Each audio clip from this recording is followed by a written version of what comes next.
Assalamualaikum warahmatullahi wabarakatuh.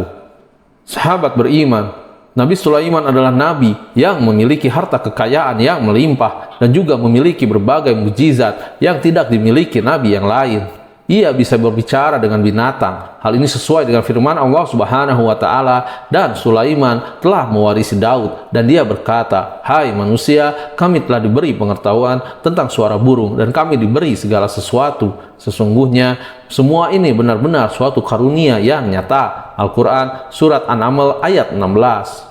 Bahkan para jin juga patuh pada beliau.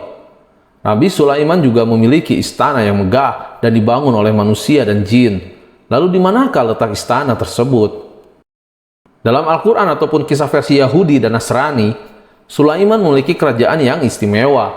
Istananya memiliki benda-benda berharga dan berbagai karya seni yang membuat mata terpana. Pintu gerbangnya terbuat dari gelas. Dalam Al-Quran disebutkan bahwa Ratu Balqis menyingkap pakaian karena mengira lantai itu adalah air, padahal hanyalah kaca. Hal ini terdapat di dalam Al-Quran. Dikatakan kepadanya, "Masuklah ke dalam istana." Maka tatkala dia melihat lantai istana itu, dikiranya kolam air yang besar dan disingkapnya kedua betisnya. Berkatalah Sulaiman, "Sesungguhnya ia adalah istana licin terbuat dari kaca." Berkatalah Bilqis, "Sesungguhnya aku telah berbuat zalim terhadap diriku, dan aku berserah diri bersama Sulaiman kepada Allah Tuhan semesta alam." Al-Quran Surat 6 ayat 44. Pertemuan mereka dilakukan di negeri tua Sabah di Yaman Selatan. Penelitian yang dilakukan pada reruntuhan mengungkapkan bahwa seorang ratu pernah berada di kawasan ini dan hidup dalam kurun waktu 100 hingga 950 sebelum Masehi. Ia melakukan perjalanan ke utara Yerusalem. Istana Nabi Sulaiman disebut dengan Solomon Temple atau Istana Kuil Sulaiman.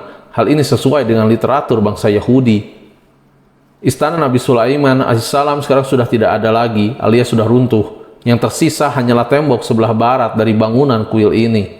Bagi orang Yahudi, bangunan ini dinamai Wailing Wall atau tembok ratapan. Sahabat beriman, selama pemerintahan Hizkia, perluasan tembok kota dilakukan sampai ke kota barat yang sekarang kita kenal dengan kota lama Yerusalem. Penelitian tentang istana tersebut terus dilakukan untuk mengetahui keberadaan kerajaan Nabi Sulaiman. Pada Oktober 2007, sejumlah pekerja menemukan reruntuhan bangunan yang diyakini sebagai kuil Nabi Sulaiman. Kuil itu ada di sebelah Masjid Al-Aqsa. Walaupun bangunannya sudah tak utuh lagi, para ahli yakin masih bisa disaksikan.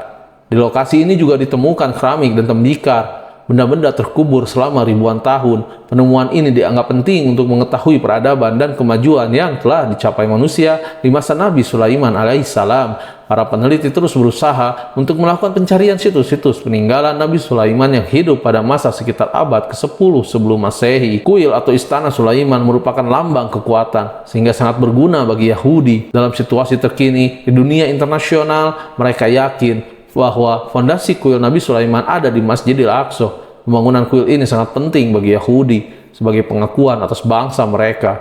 Namun karena sudah roboh, kuil ini sudah tidak bisa lagi dibangun kembali. Lalu apakah itu yang menjadi alasan Yahudi untuk mengganti Al-Aqsa menjadi kuil Nabi Sulaiman?